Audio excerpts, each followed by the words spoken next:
All right, guys, it's been a while. Guys, like I got in trouble for saying guys like twice. Come on. You know what? A close trans friend of mine said the other day, fuck pronouns. Now, I'm not saying that's my position, but it was refreshing to hear somebody say that. Yeah, I think it's a little silly. Look, I don't want to disrespect anybody. I really do understand and respect. Do I respect it? I do understand and respect the fact that people see themselves a certain way and they want to be seen a certain way. That's understandable to me. Why am I talking about fucking pronouns? That was it. A good trans friend of mine said fuck pronouns and it was refreshing. That's all I have to say about that. That's not what I'm here to talk about, obviously. See the title? Electronic music, bacterial infections, and what else? A shaved face. There's a fucking rarity these days. Electronic music, bacterial infections. I don't know what else the title's gonna say. As usual, sorry I'm pissing. As usual, check out the hat. As usual, this is gonna be a little late, but you know what? I haven't made talking videos in a little while.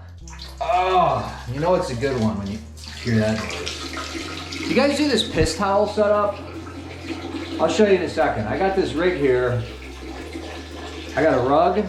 And I got two piss towels next to the toilet. This guy's, you know, don't you your stream just kind of go everywhere sometimes, especially if like you got some semen up in the channel, or if you got your dick is bent, or everybody's dick is a little bent from what I hear. To the left usually. So I put piss towels down. Maybe it'll say piss towels will be the next thing. Put the seat down like a gentleman. Anyhow, so this is the rig, okay? Check it out. You got the rug. First of all, let's check out the reading material of late. National Geographic. Look, I was reading a fucking article about birds and I really liked it, so I subscribed. Complete book of chess strategy. Really cool. Modern chess openings. Also really cool. The algebraic notation, which they warn you about, is a little bit cumbersome to me, a little bit. And then Retro Gamer magazine, which I do love, but I'm not going to renew the subscription. Anyhow, that's shitting material. I keep these piss towels here because I don't want to get the fucking piss everywhere on the tile, right? So anyhow, let me just say, you've seen a lot of content for the last, I don't know how fucking many months, and a lot of it is like, whoa, what? This is from back in April. Some of you got an attitude about me uploading old content, whatever. I got a question for you. What's up with watermelon sweating, okay? So you'll see here on my countertop, this. Can you see that? Is that reading on camera? Let me see if I do this, if you can. Anyhow, it's this fucking watermelon is sweating out of this crack right here. Oof, and it fucking stinks, and it stinks like rotten food, almost like a wine type of thing. I guess I'm gonna have to cut that. My sister said, can I just be nice to myself for 5 seconds? I'm off drugs and alcohol, which is really positive for me. Oh my God, I mean, look at this watermelon. Oh, sorry. Do you see the pile of goo under here? It looks like a fucking, like a frothy spit or something. It's really, anyhow, it's gotta be cut. But my sister said, that's what she said, it's gotta be cut. But does that mean an uncircumcised cock, or is she talking about cutting your cock off? Or is it something else? Why is she talking about cutting your cock off? Speaking of books, reading material, let's do a little unboxing here. The worst unboxing video of all time. See how my arms are oriented? That's because I have this selfie stick between my arms. This is gonna be a chess book of some kind, because that's how you get good at chess, right? Is by reading a lot of books on it.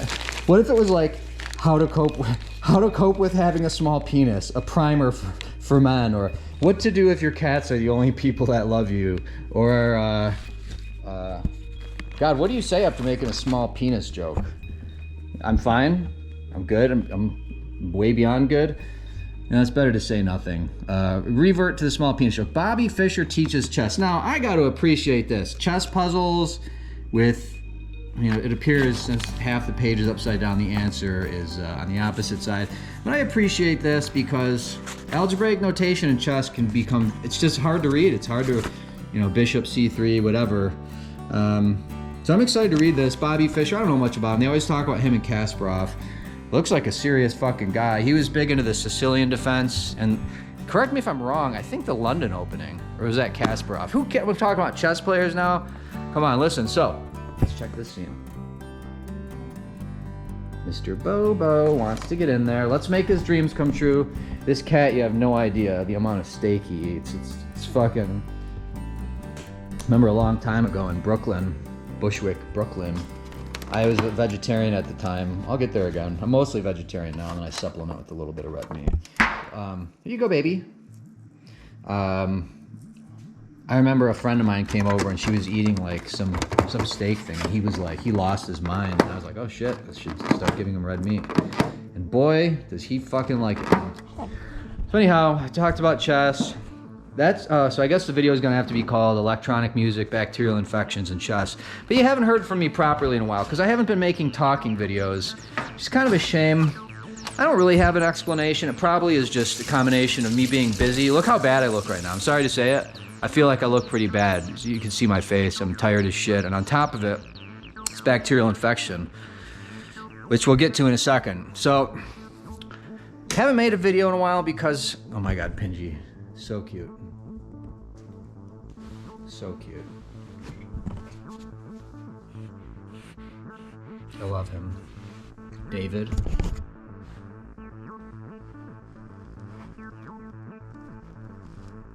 He's so sweet, rascal.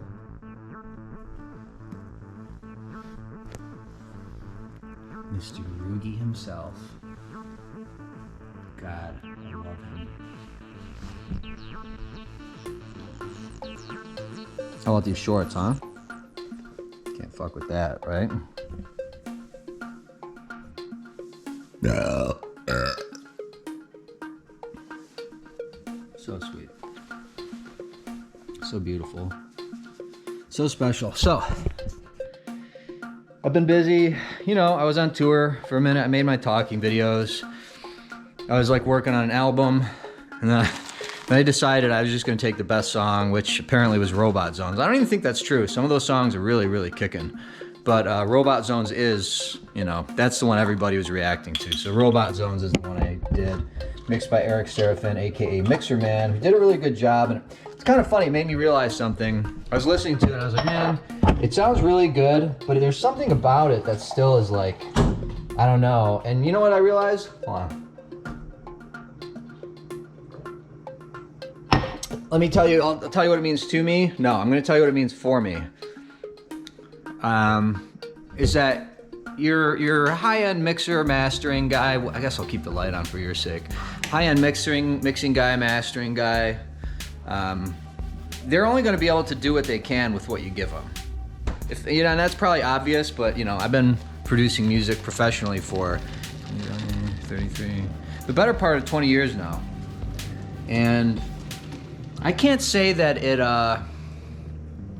I can't say that certain things take time. They really take time. I think it takes time to really understand how a compressor works.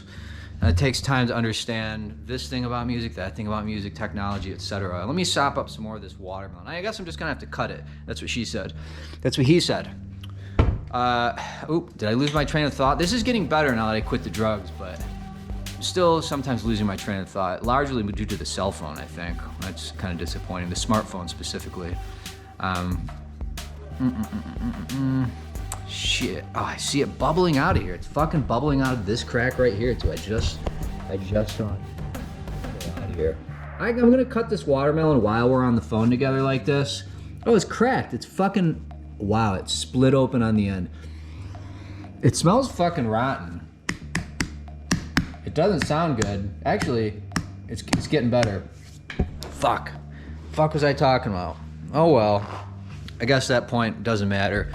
But back to, let's talk, I guess I might as well just get the electronic music thing. I'm not as fired up as I was on the drive over. Does that sound like somebody you want to have talk about something they're passionate about when they say I'm not as fired up anymore? Listen, here's the fucking situation, okay?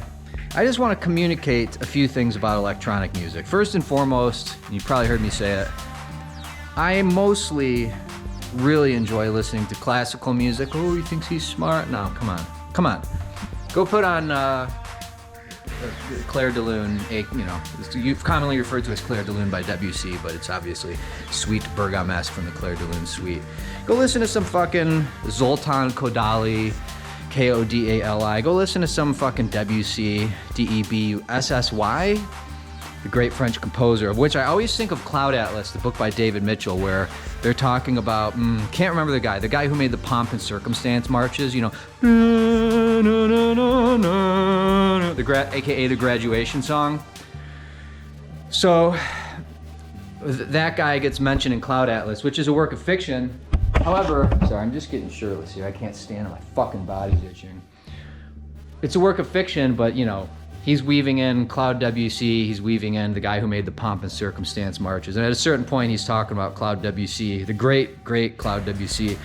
And he's like, from what I heard about Cloud, anything with the skirt did. So he's saying like Cloud WC would fuck anything that moves. It's a pretty funny thing for this like brilliant literary genius, David Mitchell, to say about the dead. I like that anyhow. So, why am I talking about classical music? Because we're talking about electronic music, and I guess the more appropriate parallel to draw is electronic music and jazz. And essentially, you've heard me say it before, that's where all the innovation is. I'm sorry. And I don't even know how much innovation there is in jazz at this point. I'm going to go ahead and say the vast majority of the innovation is happening in electronic music. Which reminds me of Sick Boy from Trainspotting when he says, I'm mostly a jazz purist, which is a line he uses to like impress women. But I really mean what I'm saying. Speaking of Trainspotting, if you haven't read Irvin Welsh, you got to try it. I know I made Trent read Trainspotting. I didn't make him. He chose to, and he didn't like it. It's so fucking good. It's a quadrilogy, and it's basically my favorite thing. I've made it through it 4 times. So anyhow. Why is electronic music where the pioneering is take place and the innovation, which for me makes it basically the thing I really mostly want to listen to? Classical is a different story, and I guess I could talk about that in a second, but so with electronic music, let's talk about rock for a second. I've spent, a lot of years of my life listening to rock, which reminds me of a time I had Jesse and Greg over, and I kept putting on all these CDs, and at a certain point, Greg was like, yeah, and you really only listen to stuff that's like guitar, drums, and bass, or rock, basically. And I was like, no, that's not true. But it was probably pretty true at the time. I just didn't like that he said that. I thought it was like some sort of knock or something, right? So think about rock music. More or less guitar, bass, drums, singer, on the more avant-garde. And this is funny to even say this, to call Deftones avant-garde, but you get a DJ, what's his name, Frank Delgado. I don't know how much he really ever did in the band. Maybe quite a bit, for all I know, but you don't get that much innovation with rock music. Like, I don't even know what... Oh, Mr. Goma wants some water. Here you go, baby.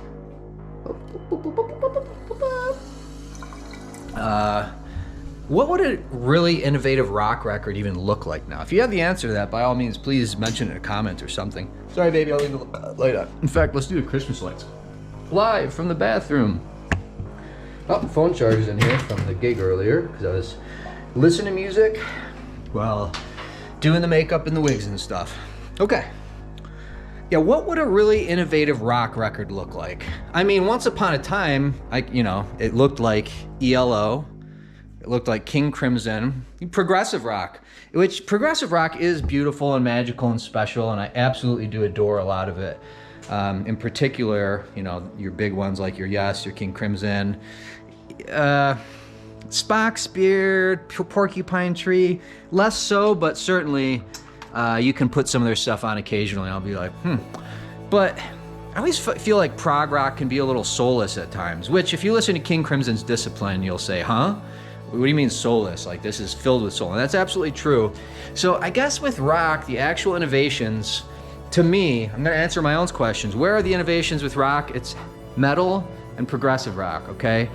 Why progressive rock? I think that question answers itself because the level of musicality, the level of experimentation, and the level of, let's just say it, innovation is pretty high. But it's reached its pinnacle, in my opinion, meaning I haven't heard anything in a really long time. And King Crimson, come on, that's a really old band by now, even though they have a vast catalog that went many years. For all I know, they're still putting out stuff. And they got Robert Fripp, and I don't even know if they do anymore. Robert Fripp's alive, right? They got Adrian Belew. What's that bald motherfucker's name? Sorry to refer to him that way. Isn't he the bass player? You probably know his name, he's good. So with progressive rock, I mean, that progressive rock and metal is the innovation. I mean, look, I can't listen to too much Meshuggah, but when you put it on, it's a little undeniable to me to hear the actual, like, advancement and the innovation and stuff happening. Like, it might not be particularly musical or likable or listenable even, but it's definitely there. And there's a certain spot for that. I want to include hip hop too, but I don't see a lot of evolution there outside of just people pushing the boundaries like Suicidal Rap Orgy. Thank you, Trent, for turning me on to them. AKA also Passenger of Shit, same guy. And I go back, like, you know, I've always known Illmatic by Nas, which is this brilliant, quintessential early hip-hop album from the 90s. 92, 94, 95? It's got a song, I think 95, it's Halftime. And I don't even like that whole album. So I started exploring Nas's catalog, and it is really good, but, you know, nothing is better than Illmatic, and few would contest that. So even with hip-hop, I don't hear a whole shit ton of innovation. In classical, look, when you say classical, you got to include so-called modern composers like Aaron Copland, who, that Prairie Journal thing is fucking beautiful. If you haven't listened to Prairie Journal by Aaron Copland, please do so. Or another, John Adams, The Wound Dresser, which weirdly I heard, did I hear a version with Alec Baldwin on it? No, Alec Baldwin no, he doesn't sing opera. I don't even like opera, by the way, but The Wound Dresser by John Adams is fucking arresting. It's so fucking beautiful. I don't even know what the fuck he's saying, but one day I'll look up the lyrics. So you have your modern classical composers, which, don't let me say that innovation hasn't happened in classical music, because that's the place where the innovation began, obviously. And I don't want to sound pompous or like pedantic. Like, I actually know what I'm talking about with that, but let's be honest. I mean, Mozart was revolutionary and innovative. Beethoven was. Handel, is that how you say his name? All these motherfuckers were. But then you hear somebody like Messiaen, like I'm going to mispronounce the name, but Truengalia Symphony or Quartet for the End of Time. Hey, baby. Those fucking things, not that I can sit and listen to them because they'll do your fucking head in, but Jesus, there's no denying the beauty and the innovation in there. And I like Mahler, I like Chopin. Is that it? Is that all the classical composer I can name? Of course not. It's just I don't like too many of them all that much. Like, I've been through Mahler, I've been through Chopin, I've been through God damn, what's the guy I'm thinking about? Schubert. Or okay, you know who's really the innovator is Paganini. Long dead, obviously. Niccolo Paganini. Speaking of Niccolos, fuck, do I not remember his name? This is another David Mitchell reference. David Mitchell, the great British author, greatest living British author in my opinion. God damn, I can't think of the name. It sounds like that food, like Scampini. Scarlatti. His name is Niccolo, I think. There's a lot of Niccolos. Niccolo Scarlatti is good. Anyhow, Paganini, though, thought to be, you know, one of the, if not the greatest violin player of all time, and also just brilliant composer. And I got a really good story about meeting this guy in a parking lot in St. George who just was playing violin, and he played fucking Paganini, and I almost cried. It was insane. Okay, I did cry. I was just like too manly to admit it right now. Oh man, he also played a fucking Prokofiev piece that was like, it wasn't autumnal. It was Waltz Sentimentale. I've talked about that one before. In fact, I think I told the whole story. Anyhow, Paganini, so I guess this video is gonna be called classical music too. Paganini, you listen to those caprices, those are like, that's his big contribution, at least his most popular contribution to classical music. It's unbelievable, and it's not my favorite shit to listen to just because it is solo violin, and but there's just no denying those pieces. So anyhow, all this innovation, I said, who was it? Messiaen. Who's the other big guy? Who's that Estonian composer? Arvo Pärt. I'm not a big Arvo Pärt guy, but again, just like Philip Glass, who I really don't like much at all, but you can't listen to it. You can't listen to it and then say, wow, nothing going on there. You know, it's so special, and it's so like, anyhow, that's innovation. So innovation's happening in all genres of music, or I should say it has happened in all genres of music, right? Oh, I just farted. Okay. But is it still happening? Is classical music still evolving? Speaking of, I gotta mention PDQ Bach. PDQ, like pretty darn quick Bach. If you don't know who that is, look him up. this fucking guy would like dress up as a referee and just have his orchestra basically perform an act of musical comedy. But meanwhile, he's a brilliant composer. He's called PDQ Bach because he's claiming to be a relative of Johann Sebastian Bach. And the guy's a fucking genius, and some of the music is like spellbinding. And I don't know. Anyhow, so these innovations happen, and they certainly did happen in rock. I mean, think about Pink Floyd. Think about ELO. Think about hair metal. Think about Tool.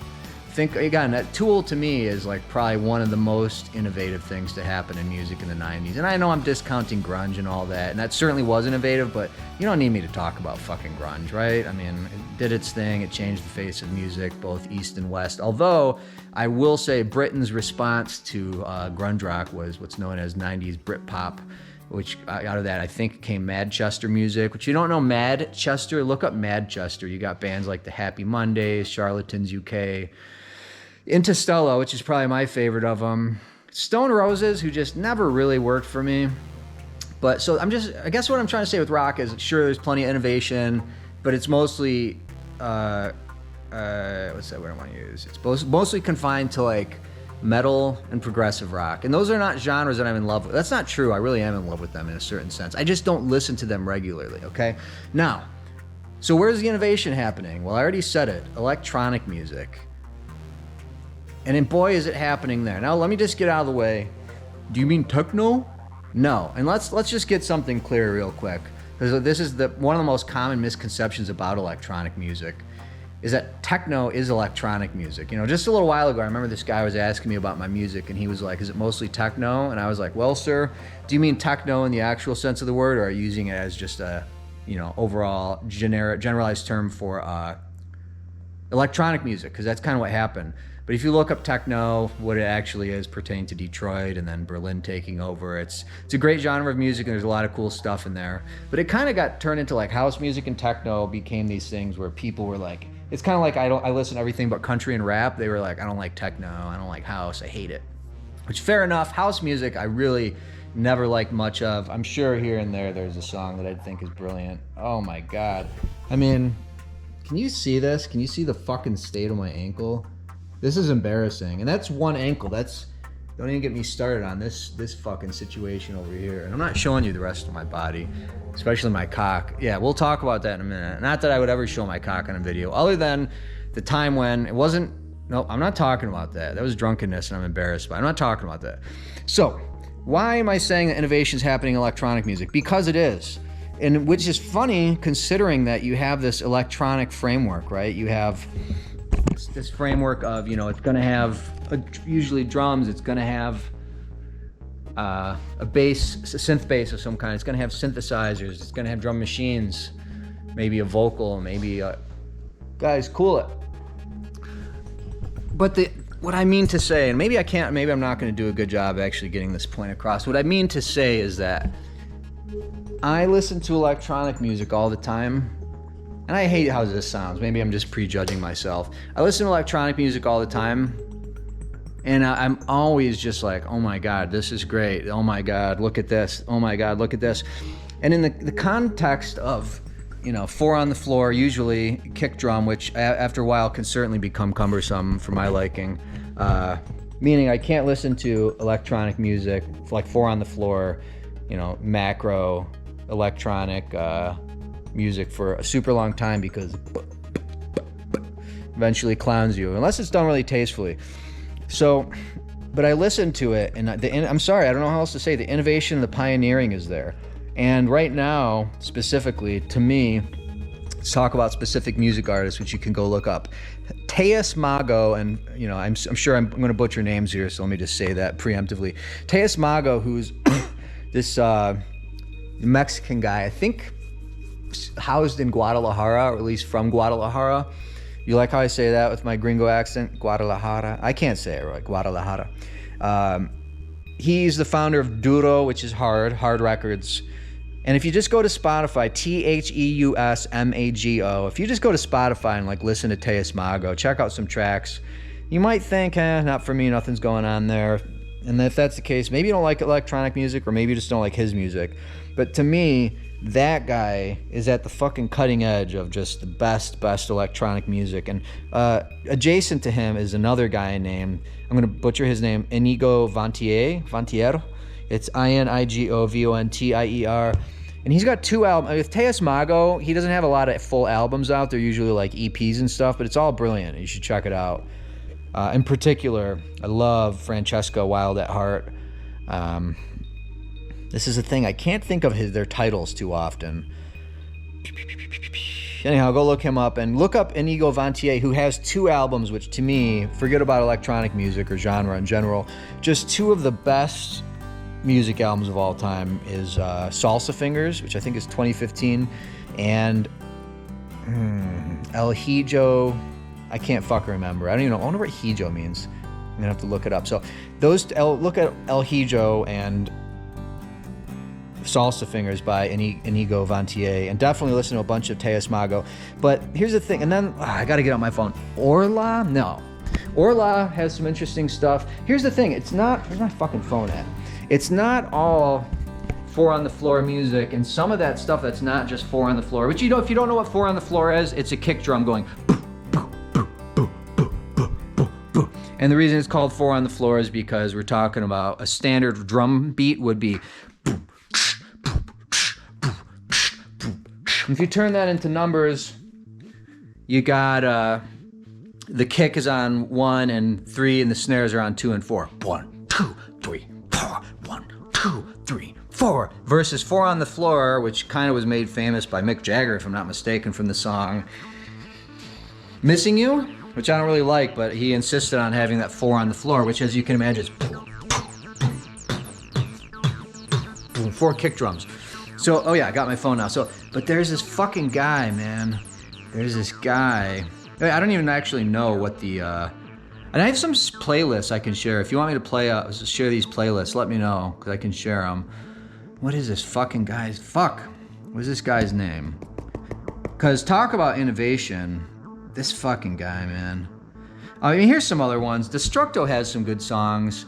Here's a good Teus Mago remix one, is Balin Bali. You know what? The Hacker.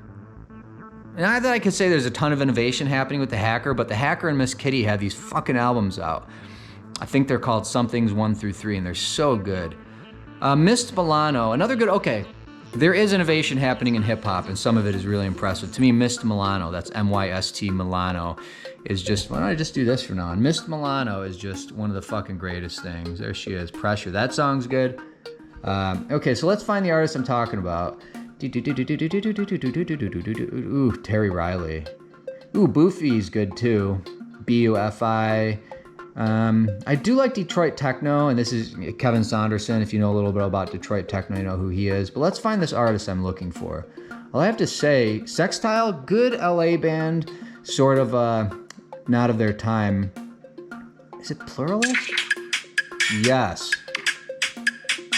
I guess I can't play. Oh my god. I mean, I will listen to that shit on repeat. So Pluralist is really good. I don't know if that is who I was thinking of though. Oh, this. Oh my god. Okay, so let's see who the artist is here. And here's the thing with electronic music, is you always get like 6 different names in there. So, you know, Milia and Michael Aurelius. No idea who they are. I never looked them up, but I've listened to this song. I can't tell you how many times. Vaseline by Stone Temple Pilots. Weird that that's on there. While we're in my thing, let's check out a few more artists. Well, Mallrat, absolutely not electronic music by any means, but if you haven't checked out Teeth by Mallrat, go ahead, because it's fucking beautiful. I'm surprised I put Groove Armada on here. I'm not a huge fan. Birdie Nam Nam. Now, this is an interesting group. Shemel's Body, what a song. Birdie Nam Nam is fucking brilliant, and it's a group of 4, I believe, French turntablists, or at least 4 turntablists that are out of France. What does that sound like to you? A band of French turntablists. I highly recommend Dance or Die.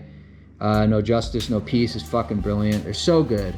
Not in love with their mixes. I find them a little aggressive, but really, really good. Kink, this great Bulgarian DJ, electronic music producer. I hate the word DJ.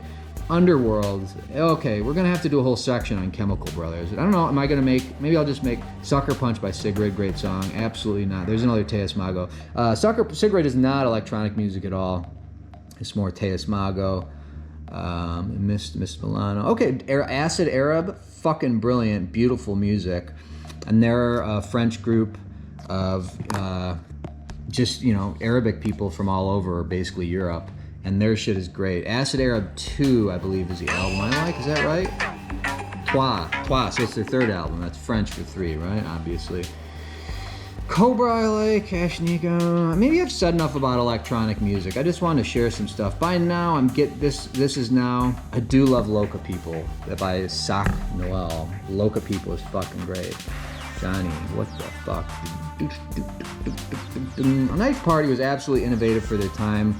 So is Dylan Francis, All Your Diplos. I love this song, Ouch, by Paolo. I don't like anything else by her, but that is easily one of the fucking best, one of my favorite songs of all time. I just listen to it on repeat. So, I guess enough with the playlist, but is there any other way to say it? Like, am I trying to get you to listen to electronic music? No, but if you have a sort of commoner's opinion of electronic music, or if you just think of it as techno or crap, I'm inviting you to reconsider that, guys.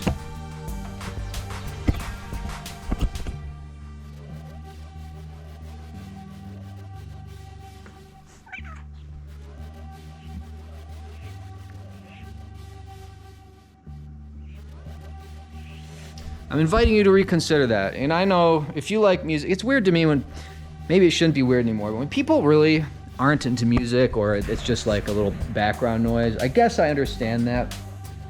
But it's just, you know, different people like different things, and it's very weird to me when people don't love music. And I will say, I tend to find that they also don't particularly love other art forms either. Like, they're kind of indifferent to the visual arts and so on. Whereas, you get me a good artist, visual artist, I'm just like completely envious of them, because I cannot for the life of me take something from my mind and draw it on a piece of paper. Can I take an idea and write a script and shoot it and stuff and get it sort of close to what's in my mind? Yeah, and you've seen that. If you've seen Clown Sync TV, if you've seen Part of the Family, I do have that ability. It's kind of developed over time. Love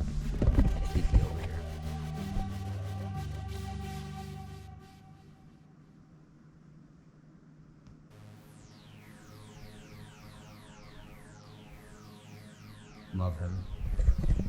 So there's me trying to get you to reconsider your position on electronic music if you're salty about it. And meanwhile, I am inviting you to say, hey, Peter, here's some... Look, do I need innovative music? No. I love plenty of music that's not innovative. I have many different playlists. I listen to a lot of music. And I listen to all the classics. I listen to all my old favorites. But there's certain things which worked really well during a time in my life. For example, the Smiths, Morrissey, The Cure, Echo and the Bunnymen, like that whole genre, which I guess forgive me for putting Echo and the Bunnymen in there, because since they're a little bit different. And I guess The Cure is too, they're very much their own thing. And there's still like, look, you put on Fascination Street, or that Spider-Man is Coming to Eat You for Dinner song, or, you know, some tracks off of Head on the Door by The Cure. There's everything I've ever liked, I still like. Even when Late Night Modelin' Street comes on from Morrissey's Viva Hate album, I'll still listen to it. I might not finish it, but I'll still appreciate it for a minute. But there's certain things that just musically worked a lot better for me at one point. For example, Situation by Yaz.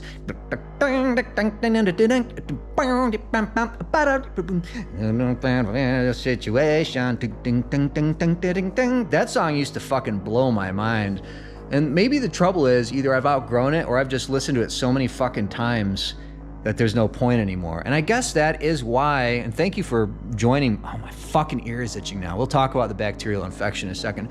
Thank you for thank you for joining me. I got a respiratory shit right now too. I'm gonna talk about Australia. I'm going to fucking Australia in 9 days, which means if you've seen this, then I've already gone. All right, so this is so funny. I keep getting signs that I gotta leave Utah. Oh shit. Check this scene out. What's he doing?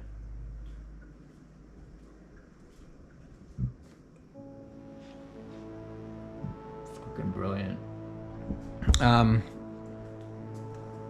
But back to the music. If you have something, that's why I like innovation, because it's exciting. You know, I thought of Mika, the music artist, great Lebanese American, I think, if I'm not mistaken, music artist, but I feel like he stays in Europe.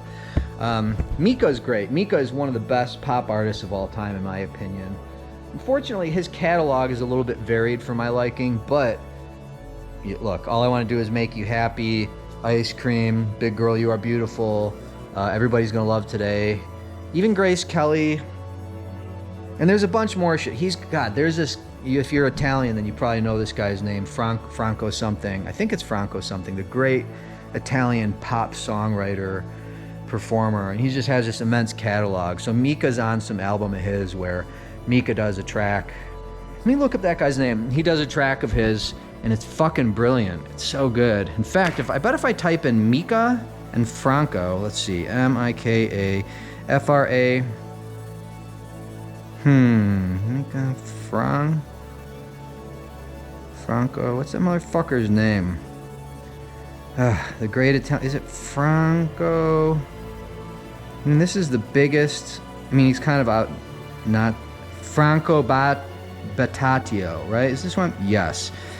This fucking guy. I mean, look, are you gonna start listening to a lot of Serge Gainsbourg and stuff, right? Are you gonna listen to him? Probably not. Bonnie and Clyde is great. This is a French. This is the Italian Serge Gainsbourg, except this guy's catalog is better. Anyhow, Mika redoes a song of his that's beautiful. I'm trying to sell you on Mika, not Franco Battatio. Franco Battatio and Serge Gainsbourg. If you haven't explored them, you should. And it's a crime that they didn't teach us about this in school, like most things. For example, how to do your taxes, how to do a mortgage, how to be successful, how to start a business. What a fucking embarrassment. Meanwhile, how about take an animal, human being, we are animals, don't forget. How about take an animal and put him in a fucking room? Why don't you basically lock him in an unventilated room without any fucking windows for, I don't know, 6, 7, 8 hours a day, maybe more, for decades of their life, really without their consent, and then see how their fucking lungs turn out after. Sound like a good idea? Thank you. Thank you, society. Thank you, the system. I hate to blame my parents or anybody's parents or their parents because that system is so big, but I'm sorry. That's a bad fucking choice to put people in unventilated rooms and learning a bunch of fucking crap they're never going to use and then spitting them out into the world without any real information. That's fucking obscene is what it is. So, there's my spiel, I suppose, on electronic music. I have a lot more to say about it, but I hope I gave you a few good names. In particular, Inigo Vantier, Inigo Vantier, and Teus Mago. I hope it's Teus. I can't imagine in Spanish that it's Teus Mago. That does not read right to me, but it could be. Again, those to me are the prime innovators, and there's plenty more. And that other thing I showed you, that Badu, B-A-D-U, not Erykah Badu, who... Erykah Badu, I gotta say, look, you listen to that Baduism. Is that their first one? Baduism. It's really good. I never really cottoned onto it until I was in Beograd, as they call it in Europe. I was in Belgrade, and this beautiful fucking wall, which you probably know if you've been to Belgrade. They kind of have this one stone wall. And these chicks were singing. She was really good. This one young girl was singing. It was so good. And I was like, what is that? She was like, Erykah Badu. And I was like, oh, shit, well, gonna have to really explore her music. She sang that On and On song, which is fucking brilliant. I got problems with R&B, and please don't assume that has anything to do with ethnicity or race. It absolutely doesn't. To quote Buck65, every slow jam comes with programmed drums, so shut your mouth unless you think you can prove me wrong. Erykah Badu is great. Michelle Indiggiacello is fucking great, although she kind of has transcended the limits of R&B, considering her bass mastering. I forget what she was like originally. Somebody crazy's bass player, like I don't know, like Frank Zappa or somebody like that. You can go look her up. She's got an album with the song "Come Smoke My Herb" that I used to always like listening to. So anyhow, enough electronic music. What can I tell you about Australia? Bogdan's going for the whole month. A month in Australia. Can you fucking imagine? A month of no more familiarity, other than you got your friends there, but no more familiarity, all your household comforts, all of the things you're used to, your pets, your job, your bed, the conveniences of being in America, although I'm sure Australia is not inconvenient. I'm sure you can find a fucking pharmacy with no real problem, or a Walgreens, whatever the fuck they have over there. It's always weird when you go overseas. They're like, go to Dunn's or go to this or the druggist. You know, they still call it that. We stopped calling it the druggist here. We don't like that term. But probably the pharmacy industry doesn't like it because, you know, you don't want to be thinking you're on drugs. Well, they're prescribed to me. I'm not on drugs. But Australia, I'm going to do a lot of swimming, which is going to lead really nicely into me talking about this bacterial infection. And I'm going to have fun. I would say I anticipate, let me just say this. I don't talk about my personal life. Like, I don't make a Facebook post saying, like, I got clean or I've been clean for 8 years, which is not true presently. But you have probably already heard me say I was clean for 3 years, and I hadn't drank alcohol in, I think, 4. And then I had my goat injury. And then, you know, I got down the path of the kratom, which led to other things. And it's basically almost been a year, which reminds me of Peter Steele saying October Rust was it, came out, and he was drunk on his futon, and it was 2 years later. I mean, that's amazing. And sad and tragic, and R.I.P. Peter Steele. S87, are you listening? Peter Steele, man. I got another great band who I don't listen to a lot of Typo Negative anymore, but if you ask me who my favorite like bands are, it's still going to be Elbow, Typo Negative. I used to say Blind Melon. That's definitely not true anymore, although Soup is a brilliant album. Who was it that I was going to say is the third? I can't remember. I can't remember somebody whose catalog I've really been gaga over. So anyhow, let's talk about the bacterial infection. I've been swimming in this fucking lake by me, okay? It's called Fire Lake. I ride my bike there and I swim, and it's the greatest time. It just doesn't get much better than that. You ride your bike to this fucking beautiful, pristine lake on a still day. It blows your mind. Blows your mind every day, in fact, even though, like everything, you get used to it. It's just funny because I've never been to Zion National Park, okay? Like, basically, the reason people know about St. George, Utah, they're like, oh, Zion National Park. And I live about 30 minutes from it. I've never fucking been. I've lived there for 3 years. I got driven through once, and it was cool. There's a picture on my wall my dear friend Crystal took of me and my dad there, which I love, but I've never been hiking. I've never seen more beautiful sights there. And that's certainly tragic, and it always leads me to say, God damn it, I never take advantage of the place that I live while I live there. That's true of everywhere I've ever lived. LA, New York City, Michigan.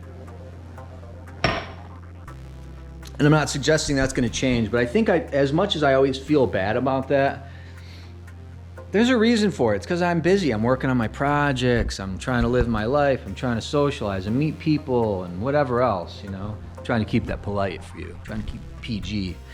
Why? What's not PG that I get up to? Look, we don't get too personal with chicks, right? You get personal on videos with your sex life, do you? Do you get personal on videos about your romantic life? Do you? I tend not to. You know why? Because I think it's unfair. What does that mean to me? I'll tell you what it means for me.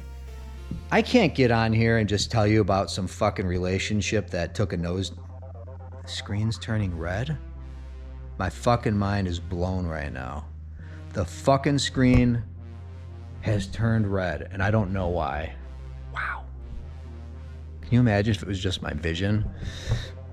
It's really, I think it's unfair in a similar way that I don't think it's appropriate to talk about somebody's sex life if they're not there in the room, like publicly. That just happened the other day and it really pissed me off. It wasn't my sex life, it was somebody else's, but I was friends with the person and it really pissed me off.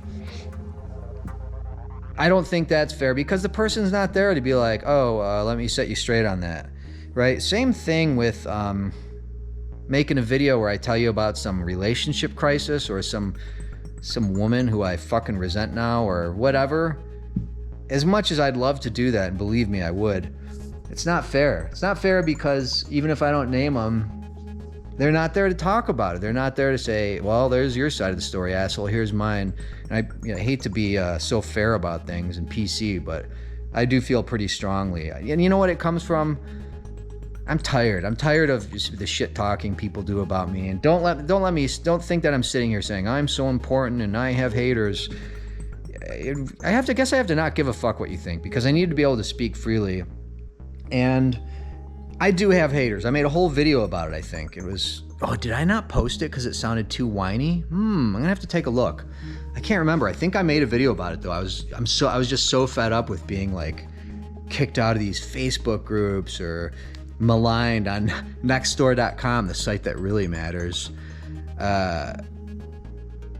And then a million other things, this person says I'm this person says I'm this. It's like, you know why? Part of the reason is because for the first time in literally my entire life, I have a social life. Mind you, I've always had friends. I've always had one or two friends who we hang out and do stuff. But since I spent the vast majority of my adult life totally clean and sober, with some very violent exceptions to that, violent only in terms of the level, quantity, and the frequency of consumption, wait, why am I talking about that again? Oh, because, when you just have your one or two close friends, you don't really have a social life. You do, and it's special, and you spend time with them, but it's different than, say, going out to the bar where almost literally everybody is out there to drink, of course, but they're also there to meet people. So it's like, it's funny to me when people say they're afraid of approaching somebody at a bar, because it's like, well, how are you going to ask out a woman at the grocery store on the fucking candy aisle if you can't do it in a place where they literally only come there to talk to other people?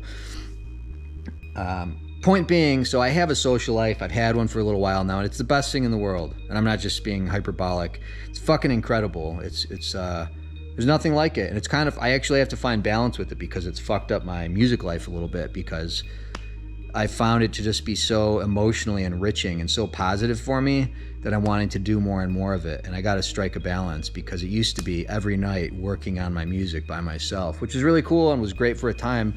But then I found out about having a social life, and it kind of just happened. And it's, why am I talking about? Oh, because I have a social life and there's many people in it. I'm myself. I'm myself, truly. I don't, I like to be direct, which people don't like. I like to be radically honest, which people really don't like sometimes. And I'm not like everybody else, especially out here in Southern Utah. I'm just really not like everybody else, okay? Is there people here like me? I don't know. It doesn't matter to me, because I don't need a bunch of people like me. I'd fucking hate them, That's why they hate me, some of them.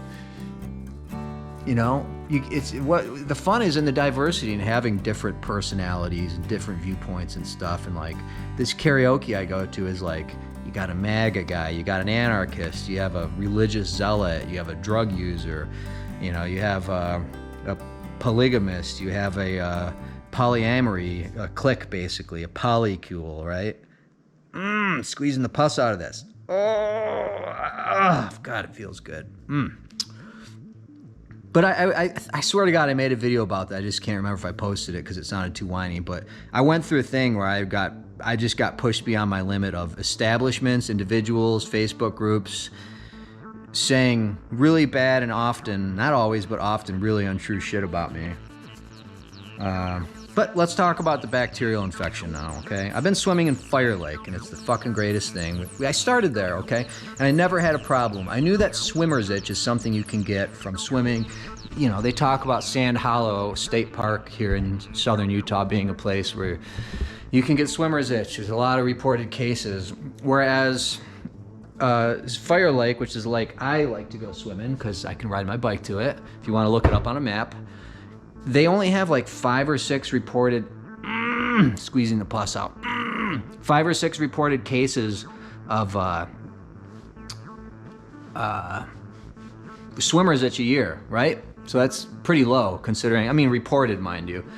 So yeah, I wiped up the pus with it, and I'm gonna wipe up the watermelon slime. I'm gonna cut this watermelon on camera so we can really find out what the situation is. But yeah, whew, this stuff stinks. This has gotta be rotten, there's no other way.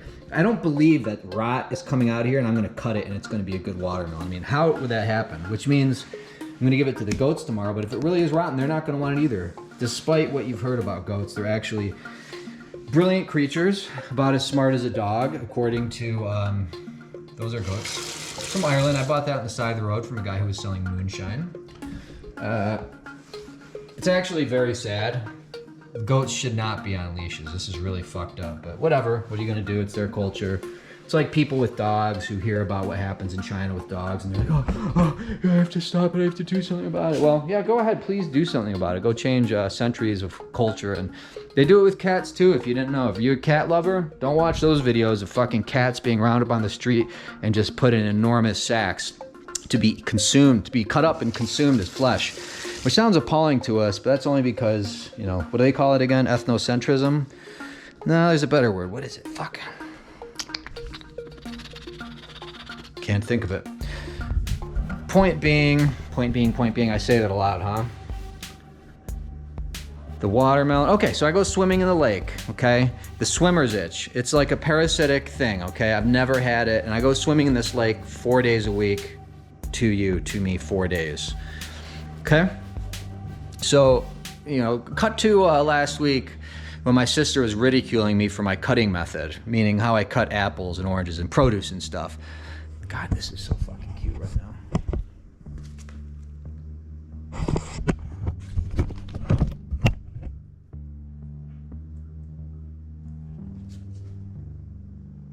So cute. So I've never gotten swimmer's rash, right? My sister's making fun of my cutting method, saying, you're gonna cut yourself really bad. One day I was like, I've been doing it forever. I'm not gonna cut myself. I cut myself really bad, okay, on this finger. Like so bad that I was like, when it happened, I was really scared. But actually I just wrapped it and I never had to do anything, even though it's still very open. Probably could use a stitch, but I'm not doing that. So what did I do? I had my finger, and it was either that same day or the very next day I went swimming in Fire Lake, okay? With the Band-Aid, and I remember thinking about it. I remember being like,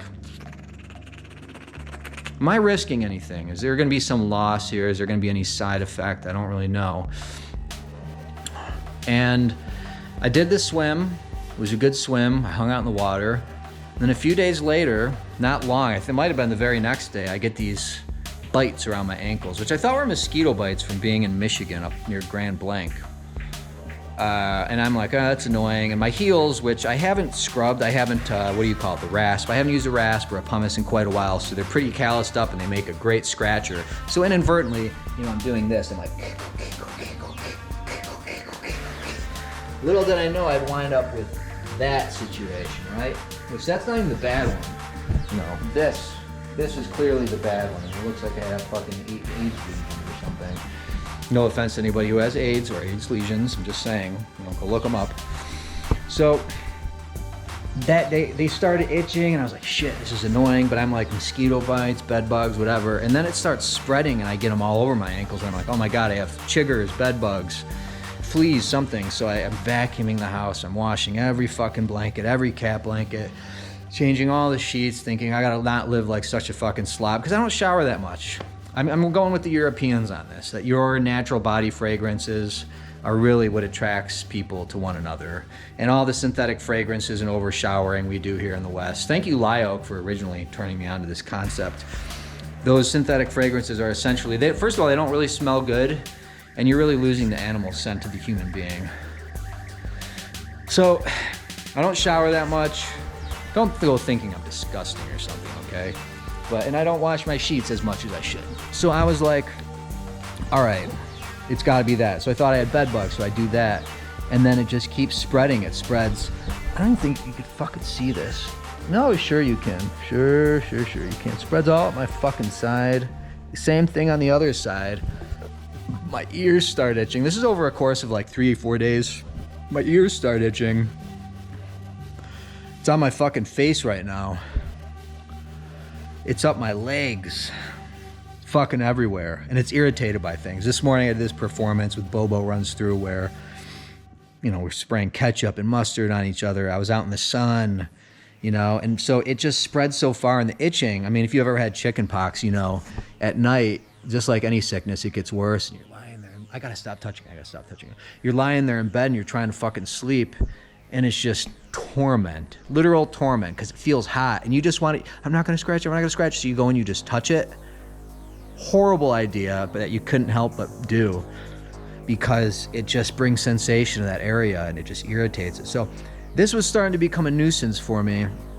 And then today, I'm not going to say what I was doing, but I basically eventually looked at my cock, and I couldn't fucking believe it. I knew my balls were itching today, and I was like, please don't be on my balls, because your balls just itch all the time. Let's be real, right?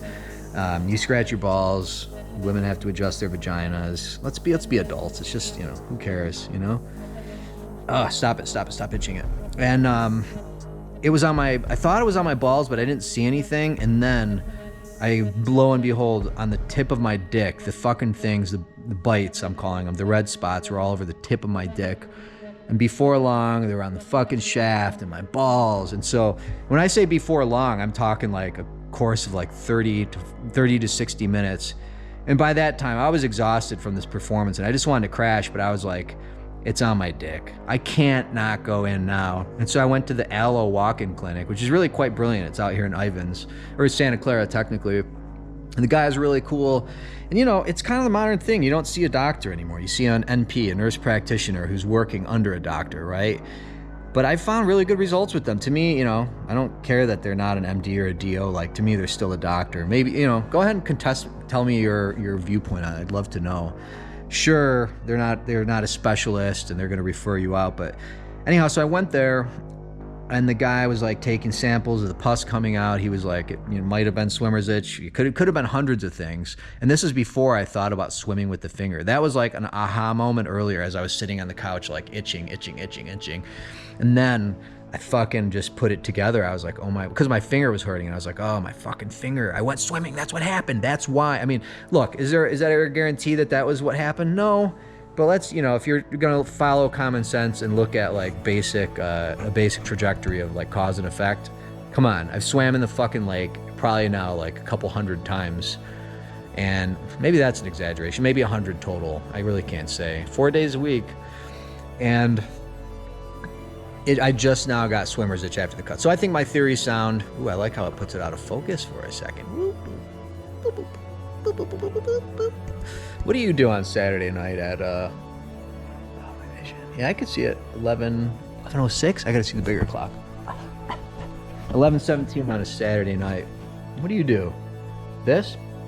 Oh, the screen is red again. I fucking love it. I don't know why it's doing that. Anyhow,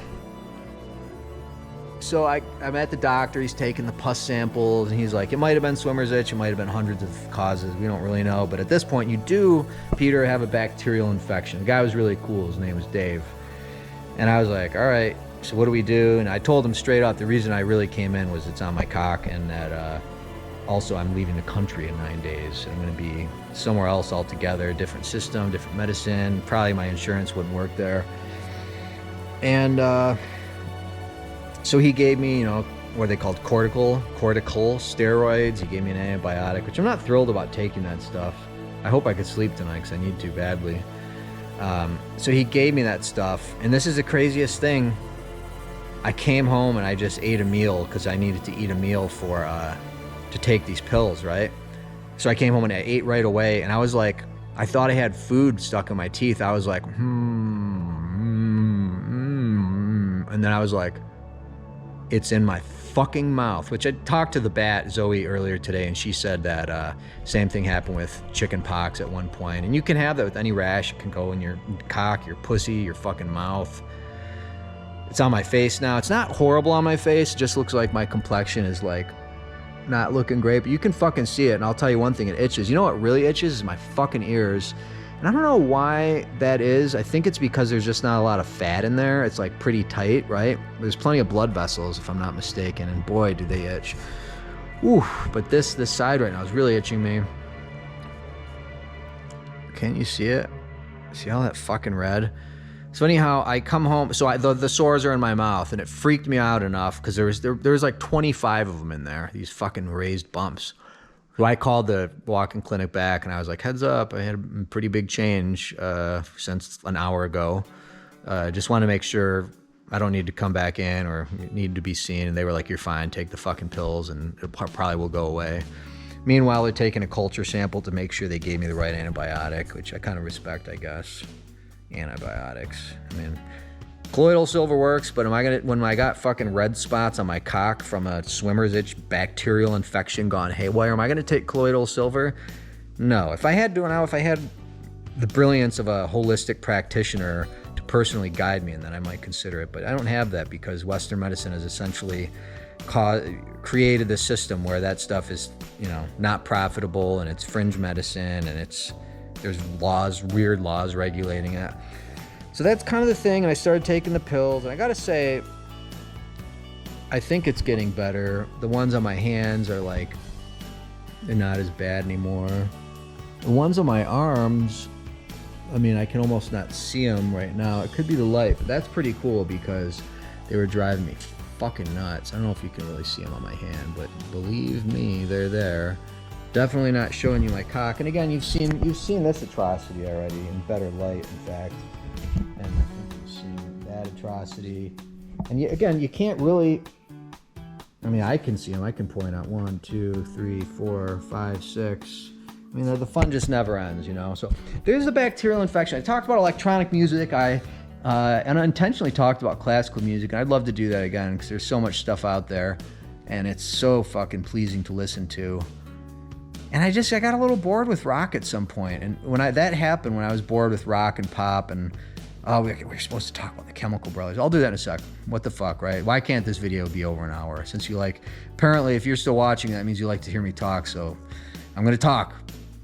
But yeah, I remember jazz happened in my life. Ooh, that's a funny look. What am I talking about? I'm tired. I started really getting into jazz because it just opened up something for me that I couldn't get from rock and pop. I hate how pretentious that sounds, but let me not prejudge myself. So let's talk about the Chemical Brothers, because if we're going to talk about innovation in electronic music, we can't not talk about the Chemical Brothers, who are essentially, in a certain way, they're not the Rolling Stones of electronic. Well, they are actually the Rolling Stones of electronica, in my opinion. But so electronica is another subgenre, right? You have Massive Attack is really considered trip hop, but it's electronica. Rabbit in the Moon's electronica. Chemical Brothers electronica. One of the best, most innovative groups of all time, Boards of Canada and Autechre. Oh my God, Autechre. When I discovered Autechre, a lot of people say this, they're just like, Jesus fucking Christ. It's Autechre. That's a British duo of electronic guys. Oh, I got to talk about Disclosure too.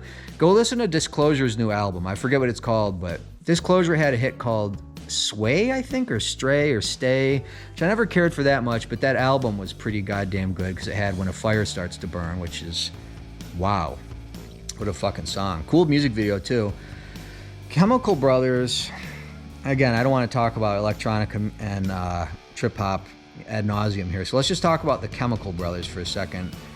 Truly just the real innovators of electronica, which, how can you describe electronica? It's like, it's not techno, it's not house, it's not big beat, it's not footwork, it's not gabber, it's not, a million different things. It's really its own thing. And when you think electronica, if you go to Spotify and just type in Generation Electronica, is a pretty popular playlist people like. But the Chemical Brothers, man, God, right from I'm sure they were doing stuff, and their live stuff I can't talk about because I've never seen it, but I know a little bit about people just taking drugs and these guys being in the club and just playing music with sirens behind it. Not that Sirens is horribly innovative, but it was at the time. And so what do they have? Exit Planet Dust. I'm sorry, Leave Home. Is that right? No, Exit Planet Dust? Leave Home? Fuck, what's the name of that first album of theirs? The one before Block Rock and Beats. It's Exit Planet Dust, I'm sure. And Leave Home is a track. I'm pretty sure the first Chemical Brothers album, Exit Planet Dust, it's got the couple walking. Their album covers are fucking brilliant. Exit Planet Dust is so fucking good. And they are the pioneers of, if I'm not mistaken, it's called big beat music, which block rock, if you want to know what big beat music is, put on Block Rock and Beats, which I love. And I love when Bogdan says, back with another one of them Block Rock and Beats. Actually, I don't love Block Rock and Beats, but it's sort of undeniable. And what are they doing? They're blending funk and these drum breaks. My God, the drum breaks they get into. But that first album is brilliant. I'd say I like about 80% of it, including the song with Beth Orton on the end, Alive Alone, which, oh my God, it's beautiful. Leave Home, track 2, track 3. The song titles for that album I don't know too well, but it's really good. And then they had their biggest, most popular, innovative, pioneering album, which was called Dig Your Own Hole, which is utterly brilliant. That's the one Block Rock and Beats is from. But to me, that's not even the best stuff on there. I probably think Lost in the K-Hole is the best one on there. But there's a lot of other really good tracks. Again, I like about probably 70 or 80% of it. And then if I'm not mistaken, I might miss one here. Oh no, they put out Surrender next. Oh my God. Surrender, Surrender is by and large their most well-known trippy album, and it's so fucking good. It had that big hit called oh my god, Let Forever Be. Is it Noel Gallagher from Oasis singing on that song? I think that's a great song and great music video, great 90s perfect electronica example, and oh my god, what an MTV song. And, you know, Missy Elliott produced a track on there. It's got Hey Boy, Hey Girl. It's got We're Out of Control. It's fucking great. And again, I like what they said at some point. Pretty recently, they were like, as in like 2023, they were like, it's gotten really easy to make maximalist electronic music now. Like, it used to not be easy, but now like a kid can buy a computer with the program and just make maximalist electronic music. I'm using their term. I'm not saying maximalist electronic music like I made it up. So I'm just going with what they said. And so they said they were always looking to do something different and still are. So after they put out Exit Planet Dust, after they put out Surrender, their albums from there, I want to say Come With Us came after that. With Come With Us has some really, really good tracks on it. They did a remix album called Brother's Gonna Work It Out, and then the order's really gonna go haywire from here. But they have that album We Are the Night, which was really, really cool for the time. I don't love it now, and they're still putting out singles, and I'm forgetting the album titles of what came after that, which is a little bit sad, but they're just the fucking best. I mean, they are sort of, I guess, the Beatles at least of electronica. And what I mean by that is that there is nobody who did what they did before they did it that I know of. And I'm sure there's some basement band who maybe like myself did some cool things and nobody ever fucking heard of it other than my 150 Spotify listeners. Thank you guys. I'm kind of over that now. I was really sad for a long time about my Spotify listeners, like 17 monthly listeners, 30 monthly listeners. That's why I was pushing some new material and touring. And I'm going to keep pushing new material. If you haven't heard Robot Zones, my new single, please go to Spotify, YouTube, Apple, wherever you listen to music, and type in Peter Litvin, Robot Zones. I'm very proud of it. And I guess we talked about it earlier because I was talking about Mixer Man mixing it, Eric Seraphin. But I'm going to continue to be putting out new stuff. I did get in a weird funk where I was socializing a lot. I was playing a lot of chess, you know. And we talked about sobriety and drug use a little. I guess I want to talk about that for a little second. I feel really good right now. Alcohol is not positive for me, and I don't really think it's positive for anybody. You know, I'm sure there's definitely an argument there, but if somebody said to me the other day, oh no, you quit drinking, you were really fun when you drank, which to me is kind of a neg. You know what negging is? Go look up negging, N-E-G-G-I-N-G. And it's kind of I would never say that to somebody because the underlying thing is, oh, you were fun when you're drunk. Oh, well, how am I when I'm sober? Am I a boring piece of shit? I'm still me, To me, this is a joke I shared with my therapist. There's no timeline of a person's life. There's no linear trajectory of someone's life going somewhere where if you plug in alcohol into that equation, it's gonna get better. It's gonna get better and better and better. I'm sorry, it just isn't. Temporarily, sure, party is fun. Going and partying is fun. Hanging out with your boys is fun. Let's say an ethnic culture a societal culture where partying is part of it and drinking's part of it, sure, your Scotland's, Ireland's, England's, the pub, the whole thing. I get it. Even then, though, it's still poison. It's poison that your body doesn't even know what to do with, so it has to I guess it does know what to do. It's so you don't die, it has to convert it into sugar and then fuck up your liver. But drinking is basically the worst drug for me. And I'm talking including all drugs in that. Other than I've never tried PCP or bath salts. People think about heroin or cigarettes or cocaine being horribly addictive, and they absolutely are, but according to Andrew Huberman, there's a small percentage of the population, maybe 8 or 10%, who have a dopamine reaction to alcohol. That's me, I think. There's no way to prove that. I mean, I guess there would be, but what am I going to be hiring a team of scientists to study my brain while I consume alcohol? So the problem with alcohol is that I have this dopamine response to it, meaning I just feel so fucking good, I just want more of it. And that's basic alcoholism. So I had to kick that because, I never got arrested. I didn't do anything too horrible, but god damn, it was close. It was really close. I'm not even going to talk about the kinds of things I was doing because it's so outrageous and borderline just disrespectful to people who have like dead family members and stuff from these activities. Not from me personally, but from them happening. let's be real, you know, blackout, drunkenness, drunk driving, all that shit's a fucking nightmare. And it's a nightmare. Anyhow, so I had to boot that, which so quick, you know, within like a matter of 2 to 3 weeks of starting, it just spirals out of control so fast for me. So I'm happy I did that. But then I was finally like, you know what? I've been with the other shit for a little minute. The other shit, that's funny. I won't talk specifically about what that is right now, but I'll talk more about drugs in the future, I think. But I finally kicked it all. I'm like totally clean and sober for the first time in about almost a year, you know? And that's pretty cool. I feel good about it. Like literally today's day 3.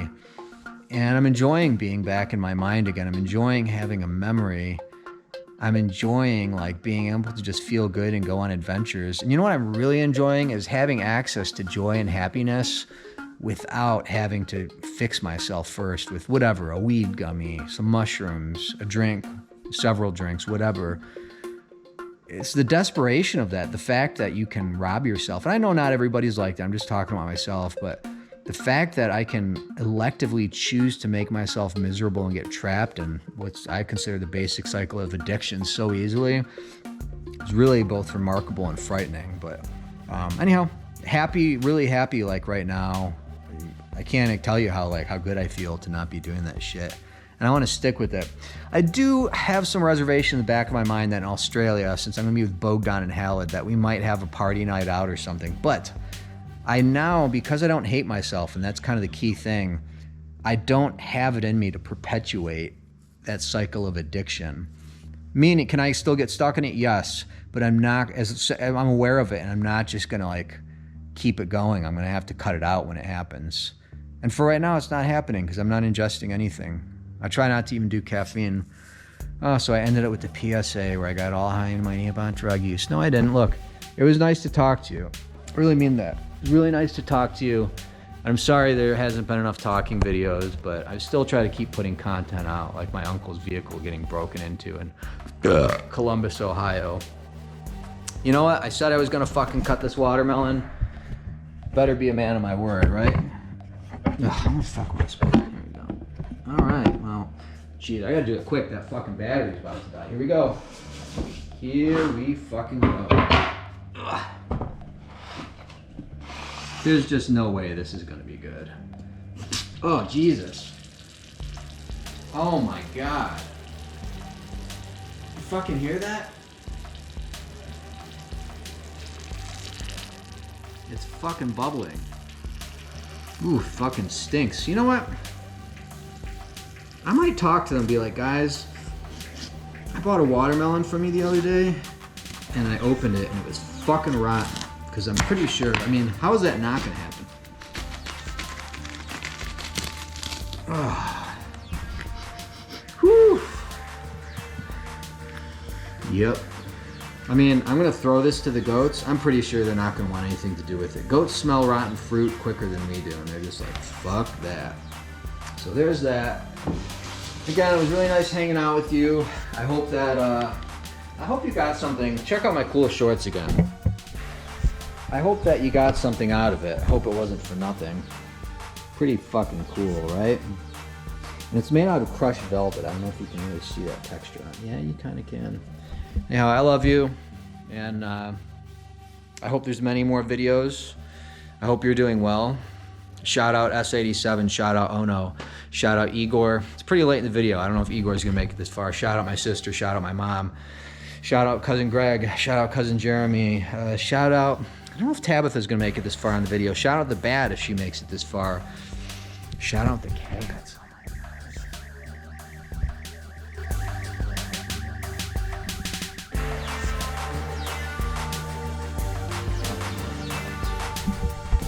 Love you.